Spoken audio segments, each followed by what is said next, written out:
Es Chiapas. Un grupo armado se lleva a 16 servidores públicos para exigir la destitución de 3 mandos policíacos. Ese secuestro ocurre con armas largas frente a otros automovilistas y cuando el sol ni siquiera se ha ocultado. Y nadie se opone y nos enteramos por una grabación hecha a poca distancia. El poder de este grupo criminal es tan aplastante que amordaza al gobernador Rutilio Escandón. Y la normalización de esta violencia llega a niveles tan crueles que el propio presidente López Obrador propone como solución acusar a los criminales con sus mamás. Hay 16 familias sumidas en la incertidumbre y el terror, presidente. Y un mal chiste es su respuesta. ¿Esa es la respuesta de un jefe de Estado? ¿De nuestro jefe de Estado? El contexto de Chiapas es el mismo desde hace décadas. Zonas de alta marginación huérfanas del gobierno, municipios comandados por paramilitares y cada vez más regiones tomadas por el crimen organizado. Su condición fronteriza convierte a Chiapas en un terreno de disputa entre los cárteles de Sinaloa y el Jalisco Nueva Generación, y también para pandillas como las Maras. No importa si la estrategia es la guerra contra el narco o si es de abrazos no balazos, Chiapas es un hervidero de criminalidad, de extorsiones, de maltrato a migrantes, de narcotráfico y mucho más. Rutilio Escandón sabe lo podrido que está Chiapas y es incapaz de mover un dedo.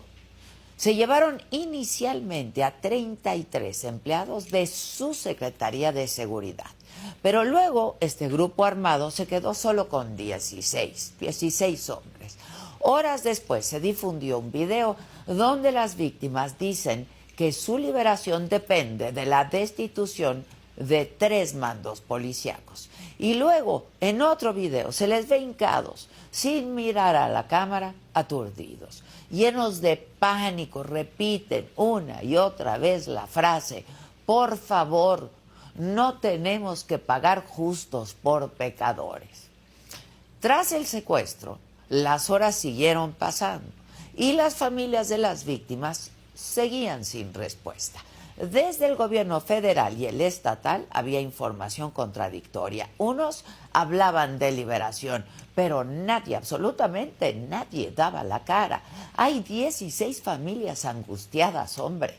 Padres, madres, hijos, hermanos, que con todo su dolor sacaron fuerzas para bloquear el paso frente a la Secretaría de Seguridad y así conseguir respuestas. A ellas, a ellos, les han marcado ya la vida para siempre, porque déjenme darles un dato importante. Los 16 trabajadores secuestrados estaban en ese camión y en esa carretera por un solo motivo.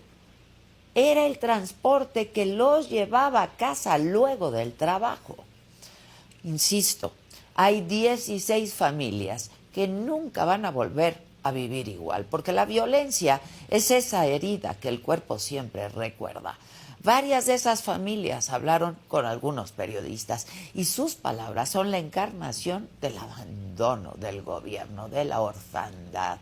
Las esposas, las hermanas de las víctimas hablan a las cámaras, lloran, pero dirigiéndose al grupo armado.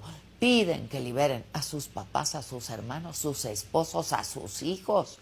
Una de ellas ruega que su familiar sea liberado porque está enfermo y necesita su medicamento o se va a poner muy mal.